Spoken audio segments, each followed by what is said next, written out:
Olá, crianças, tudo bem com vocês? Eu sou a professora Marina e estamos de volta com a nossa aula de língua portuguesa. E hoje nós estamos vendo os elementos da narrativa, aquilo que compõe uma narrativa e analisando alguns textos sobre esse gênero, né? Um texto narrativo. Para a gente analisar, eu trouxe um outro texto aqui, que eu quero que vocês vejam aqui comigo. O Rato do Mato e o Rato da Cidade, que também vocês conhecem como o Rato do Campo e o Rato da Cidade. Né? Um texto também conhecido por vocês. Um ratinho da cidade foi uma vez convidado para ir à casa de um rato do campo. Vendo que seu companheiro vivia pobremente de raízes e ervas, o rato da cidade convidou-o a ir morar com ele. Tenho muita pena da pobreza em que você vive, disse. Venha morar comigo na cidade e você verá como lá a vida é muito mais fácil. Lá é mais fácil. Lá se foram os dois para a cidade, onde se acomodaram numa casa rica e bonita.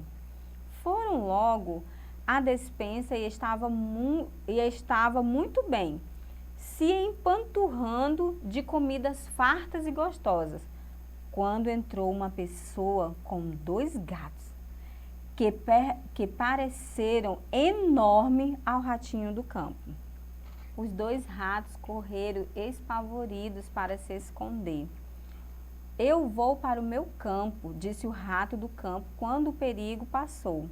Prefiro minhas raízes e ervas na calma às suas comidas gostosas com todo esse susto.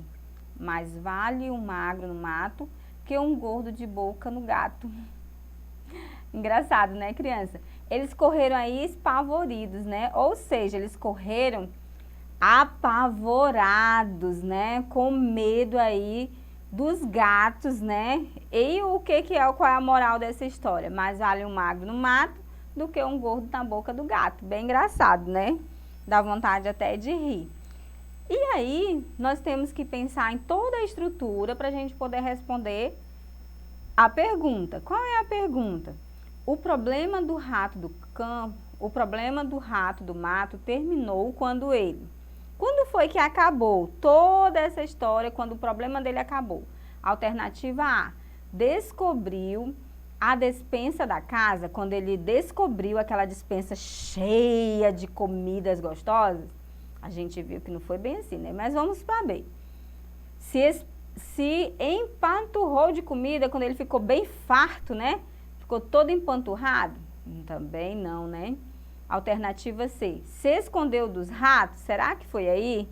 Ou quando ele decidiu voltar para o mato? E aí, qual dessas alternativas foi onde o problema do rato do mato terminou?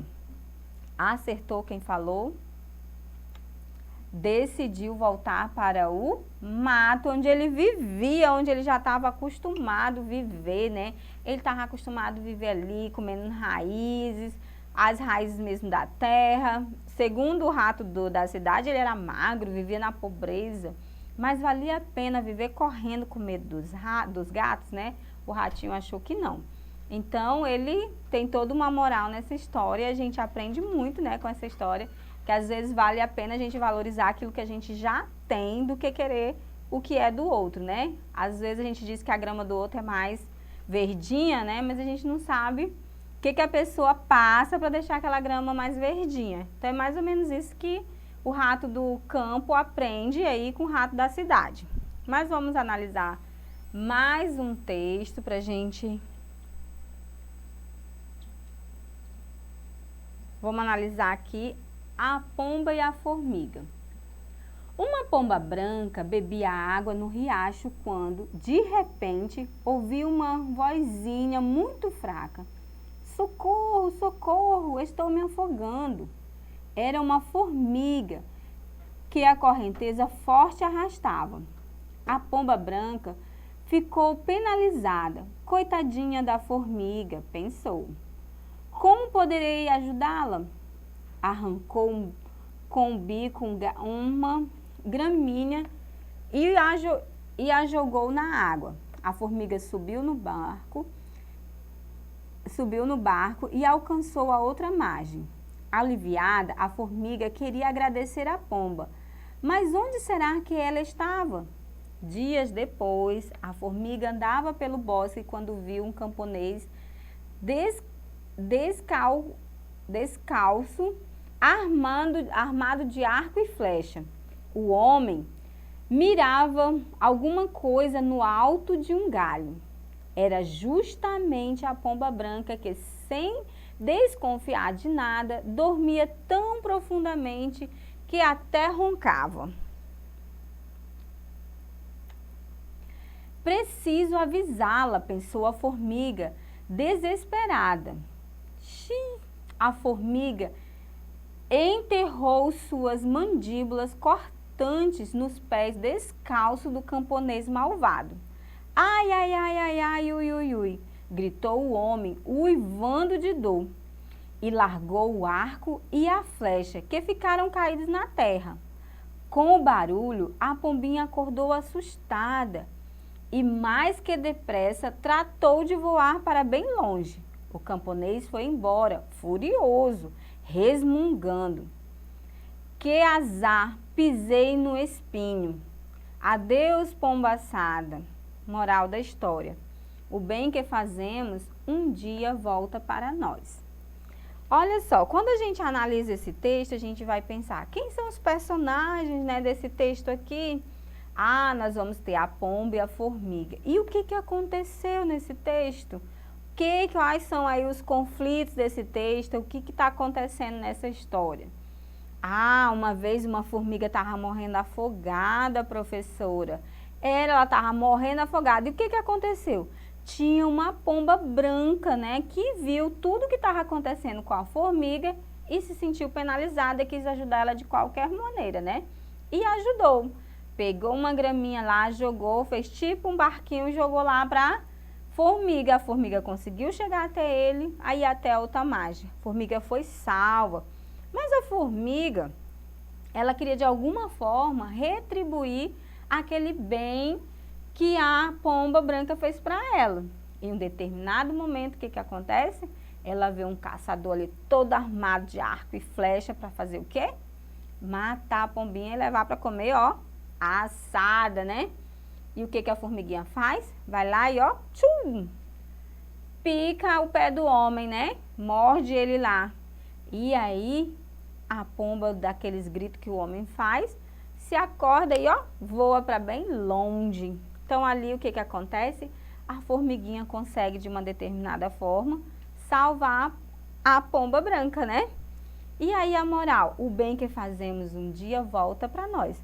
Às vezes, criança, o bem não volta da forma totalmente daquela mesma pessoa que a gente fez o bem para ela. Mas, às vezes, uma outra pessoa nos faz um bem tão maior, às vezes, do que aquele que a gente fez. Então, aí tem uma lição, né? Tem uma moral, um ensinamento, que vale a pena a gente ajudar os outros. Porque todo bem que nós fazemos, um dia retorna para a gente. De alguma forma, ele vai retornar. E o que nós precisamos resolver aqui? O narrador dessa história é a pomba, alternativa B, a formiga, alternativa C, um camponês, alternativa D, um observador. O observador é aquele que está ali de longe observando tudo. Então, qual é? Vamos ver se vocês acertam. Acertou quem falou? Um observador. Alguém que estava ali observando toda a narrativa, né? Que conta toda a história. Então, vamos analisar mais um texto. O galo cantou. Era uma vez um galo conhecido por sua arrogância. Costumava demonstrar força ao raiar do sol. Quando cantava bem alto, de modo a superar no timbre e no tempo o canto dos companheiros. Erguia a crista, estufava o peito e permanecia assim por horas. As galinhas olhavam compreensivas, apesar de um tanto entediadas com a repetição diária do presunçoso rito. Certo dia, chovia muito. O galo estufou o peito, ergueu a crista e cantou como sempre. Os outros galos se calaram. Não demorou e a garganta do arrogante cantor se inflamou gravemente. Ele encolheu, ficou muito gripado e, afinal, teve uma forte pneumonia que emudeceu suas cordas vocais. Não podia mais cantar. Um gambá que sempre passava por ali comentou: era só voz o grande galo. Era só voz o grande galo. Nada aprendeu nesse tempo de domínio. As galinhas se calaram. Olha só que interessante, né? Um gambá que sempre passava por ali comentou: era só voz o grande galo? Nada aprendeu nesse tempo de domínio? As galinhas ficaram todas caladas. Eu quero que vocês observem aqui para a gente poder... Moral da história: a arrogância é amiga da estupidez. Que interessante, né? A pessoa arrogante, ela é amiga de quê? Da estupidez. Nessa frase, nesse texto, a frase era só voz o grande galo foi dita pelo cantor, alternativa B, pelo gambá, alternativa C, pelos companheiros, alternativa D, pelas galinhas. Vamos voltar lá um pouquinho só para vocês verem. Um gambá que sempre passava por ali comentou: era só voz o grande galo? Nada aprendeu nesse tempo de domínio? Então, de quem era a voz? De um gambá, não é isso? Então, a nossa alternativa só pode ser a alternativa B, pelo gambá. Ele que fez aí toda essa história. Vamos ver mais uma para a gente concluir. O príncipe sapo. Uma feiticeira muito má transformou um belo príncipe num sapo. Só o beijo de uma princesa desmancharia o feitiço. Um dia, uma linda princesa chegou perto da lagoa em que o príncipe morava. Cheio de esperança de ficar livre do feitiço, ele lhes pediu um beijo. Como ela era muito boa, venceu o nojo e, sem saber de nada, atendeu ao pedido do sapo. Deu-lhe um beijo. Imediatamente o sapo voltou a ser príncipe. Casou-se com a princesa e foram felizes para sempre. O que deu origem aos fatos narrados nesse texto? Ou seja, qual foi o conflito gerador do texto? O que fez com que o texto, com que a história acontecesse? Alternativa A, o beijo da princesa. Alternativa B, o feitiço da feiticeira. Alternativa C, o nojo da princesa. Alternativa B, o pedido do sapo. Pensa aí um pouquinho. Conseguiu já a resposta? Acertou quem falou? O feitiço da feiticeira.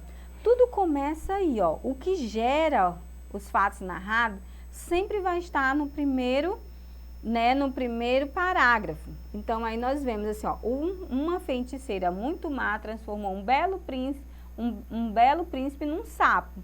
Aí, então, tá falando aí de quê? Do feitiço, Do que ela fez com ele. E tudo isso aí conta o restante da história. Os outros conflitos, já foram gerados por esse. Então, crianças, todas as vezes que vocês forem analisar um texto narrativo, lembre, quem são os personagens dessa história? Quais são os fatos, as ações que acontecem aí nessa história? Em que tempo aconteceu a história? Quais os fatos que foram narrados, tá bom? E vamos ficar por aqui, te vejo numa próxima aula. Não esquece de acessar a plataforma Eduque, nela você tem acesso a essa aula e às demais. Até mais!